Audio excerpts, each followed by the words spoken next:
चंद्रमा भगवान के जन्म पर बड़ा दुखी था। जब भगवान पालने में थे तो चंद्रमा बहुत नाराज था, टेढ़ा मुंह किए हुए था। उस समय की नक्षत्र गणना देख लो तो भी टेढ़ा ही दिखेगा। तो भगवान ने पालने में कहा भाई तू क्यों दुखी है, प्रकृति श्रृंगार कर रही है।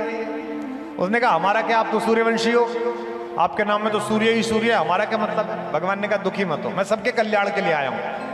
आज से मेरा नाम कभी तेरे नाम के बिना नहीं लिया जाएगा, दुनिया मुझे रामचंद्र के नाम से जानेगी, तू भी प्रसन्न रहे।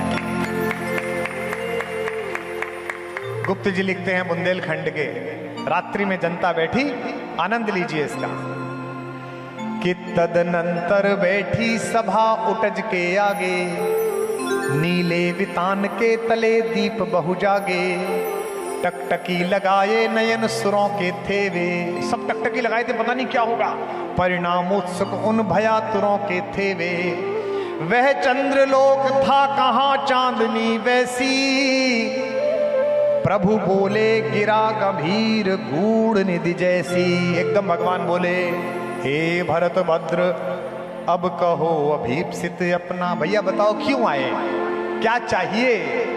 सोचिए जिसके कारण उनके परम प्रिय भाई को इतना कष्ट सहना पड़ा, उस भाई से भाई पूछ रहा है कि तुझे चाहिए क्या। सब सजग हो गए भंग हुआ जो सपना।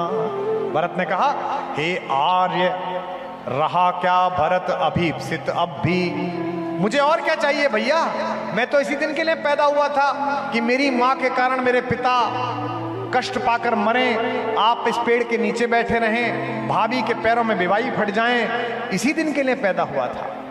कहते हैं मैं इस बात से परेशान नहीं हूं कि आपको इतना कष्ट हुआ, आज मैं इस बात के लिए परेशान हूं कि आपने मुझसे ये पूछा कि मुझे क्या चाहिए। मैंने अभी थोड़ी देर पहले कहा था कि अगर भगवान के सामने ये तय करना पड़ा कि उसे क्या चाहिए, हमको क्या चाहिए, तो भगवान फिर किस काम का है। कहता है कि आर्य रहा क्या भरत अभीप्सित अब भी। भगवान ने क्या करा, प्रभु ने भाई को पकड़ हृदय पर खींचा, रोदन जल से सविनोद उसे फिर सींचा। और ये दो पंक्ति सुनिएगा, कहा बेटा मुझसे क्यों नाराज होता है, तेरे आशय की थाह मिलेगी किसको, जनकर माता भी जान न पाई जिसको।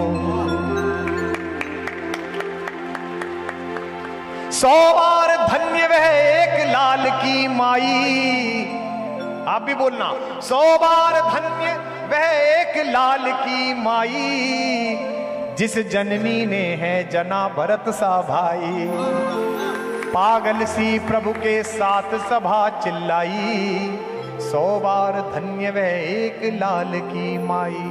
ऐसा भाई जिसको प्राप्त हो जाए, बड़ा प्रसिद्ध प्रसंग है, मैंने कई बार सुनाया भी है और बहुत सारे लोग इसे सुनाते भी हैं, लेकिन कुछ लोगों को इसमें अत्यंत आनंद मिलता है इसलिए मैं सुना रहा हूं। बाकी मुझे शबरी पर विशेष रूप से आज बोलना है।